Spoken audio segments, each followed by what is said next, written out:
It was supposed to be a routine restoration, just a few old bricks, a damp chapel wall, and centuries of dust. But when the workers lifted a loose stone near the altar of St. Jacob's Church in Lubeck, they found something the records never mentioned. A narrow shaft.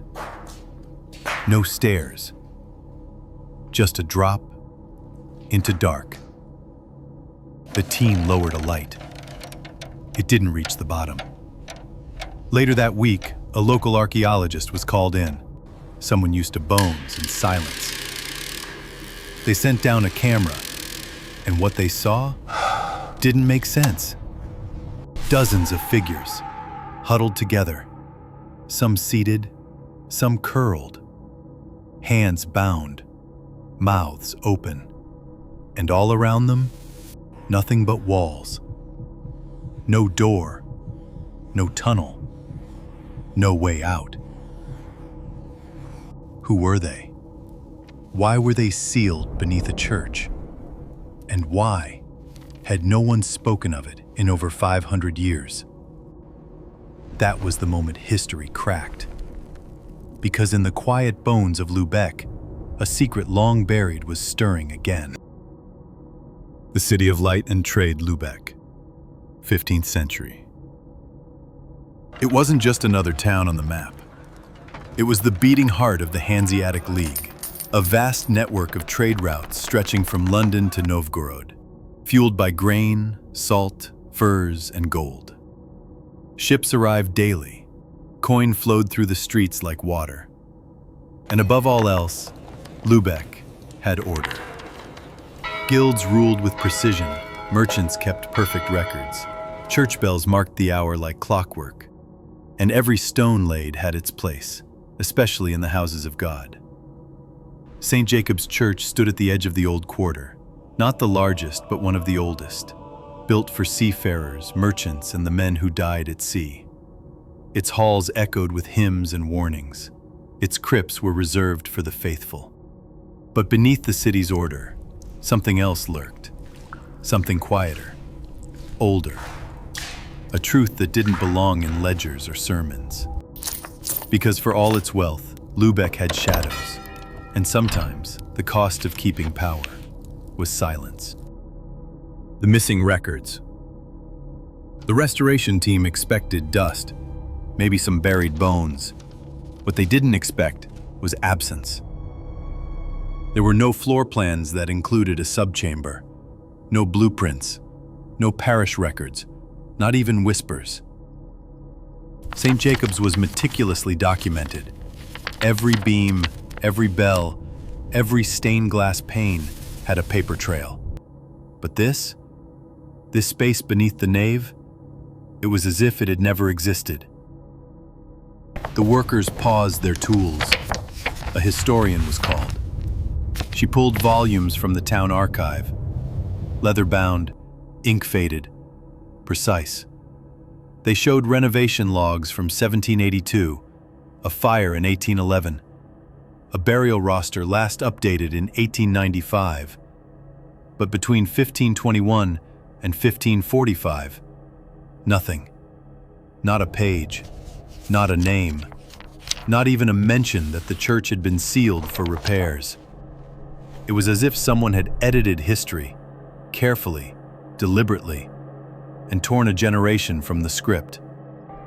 The question was no longer what they had found, it was why no one had ever found it before. The chamber below. The floor gave way, like a secret too tired to stay hidden. Beneath centuries of stone, a staircase descended, narrow, uneven, carved by hand. The air was colder there, not just from depth, but from time. Still, breathless, as if it hadn't moved in 500 years. At the bottom, the light caught on something unexpected. Books, dozens of them, I've never seen anything stacked in rows against the walls, some bound in vellum, others rotted to husks. Many were illegible, their ink dissolved by damp. But a few, just a few, still bore titles.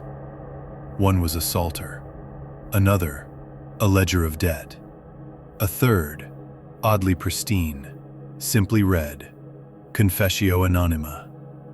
No shelves, no catalog, just a stone table in the center of the room, and on it, a single candlestick, fused to the surface with old wax. This wasn't a crypt. It wasn't a storeroom. It felt intentional. A place not just hidden, but hidden with purpose.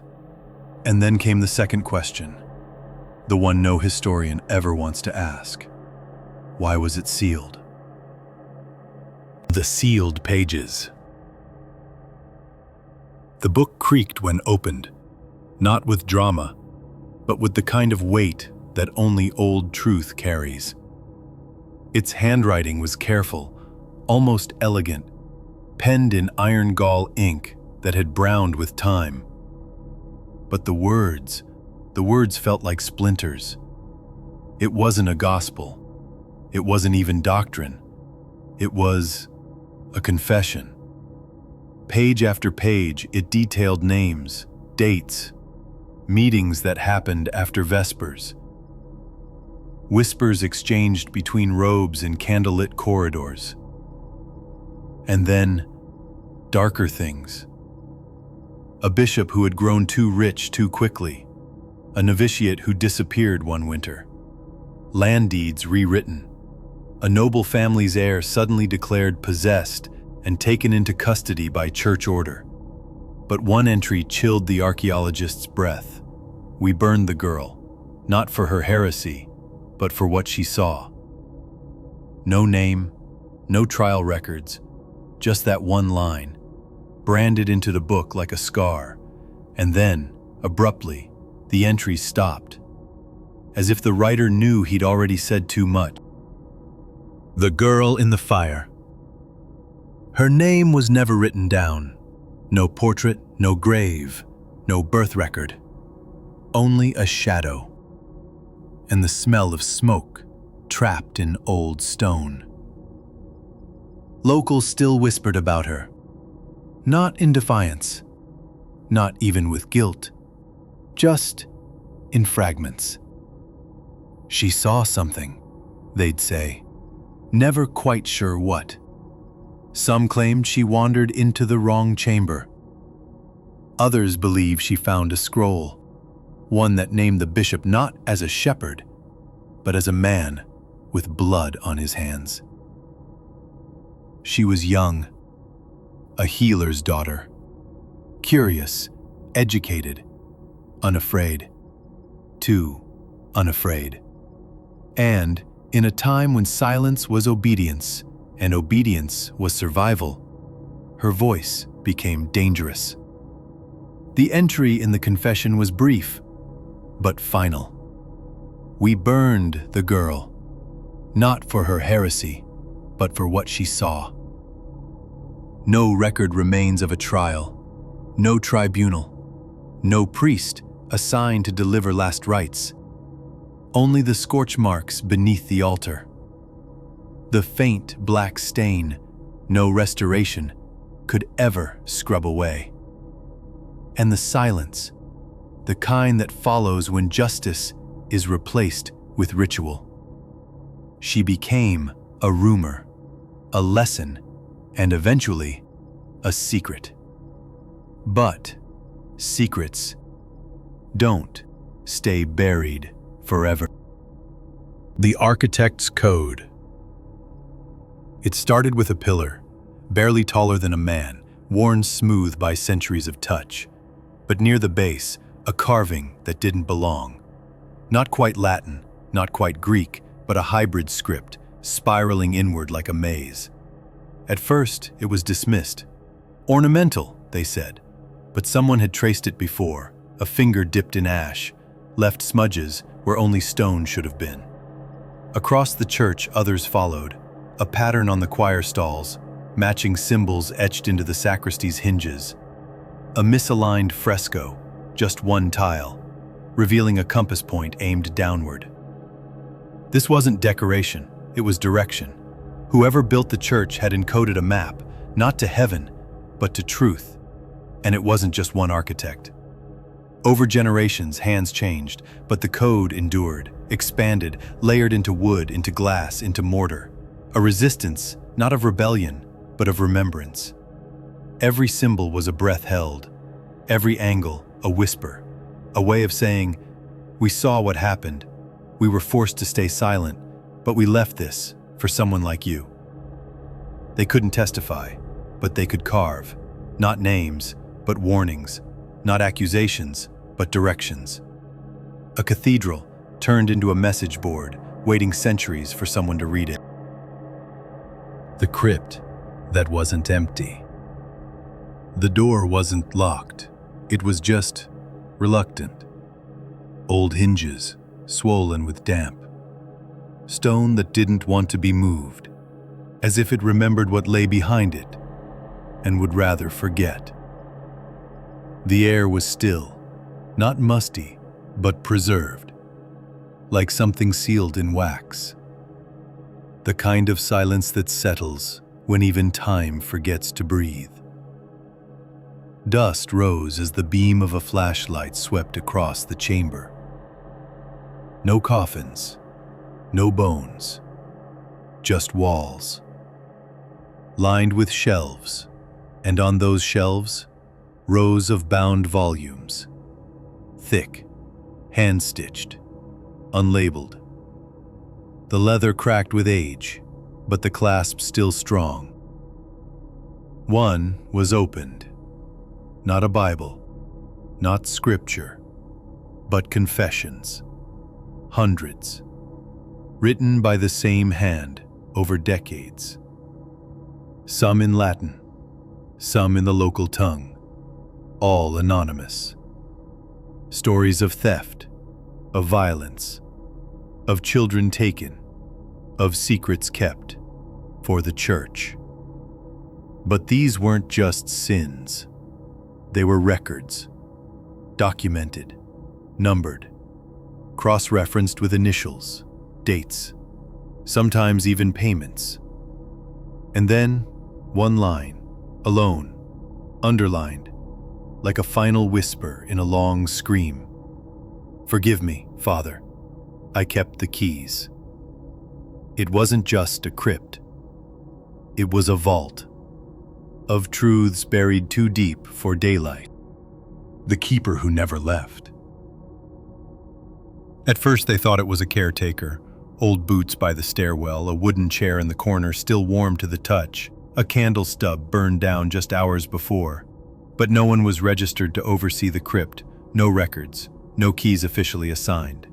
The restoration team had been the first inside, supposedly. Then they found the journal, not on a shelf, but under the flagstone. A floorboard, slightly raised, hidden, not by design, but by wear. Like someone had returned to it, again and again, over the years. Inside, handwritten entries, spidery cursive, faded ink, dates running into the 1980s. Names, abbreviated, Latin phrases, codes. But one sentence repeated, every few pages, sometimes frantic, sometimes resigned. "It is not my place to judge, only to remember." Whoever wrote it didn't see themselves as a priest or a guard. They were a witness, a person chosen or cursed to stay behind, to watch the truth rot slowly in silence, and make sure no one took it with them. Because some truths they believed were too heavy to carry out, too dangerous to expose. So they stayed, not as punishment, but as penance. The weight of knowing. They say truth sets you free. But sometimes truth just makes you quiet. Because once you've seen what was hidden, you can't unsee it. You can't pretend that the stone walls don't whisper, that the sealed basement meant nothing, that the documents weren't signed in real hands by men who swore they served the light. You carry it now, not as guilt, not as proof, but as memory. Because stories like this, they don't get justice, they get silence. Until someone asks, why was this hidden? And someone else answers, because it was true. So now the question isn't what was down there. You already know that. The question is, what do you do now that you know?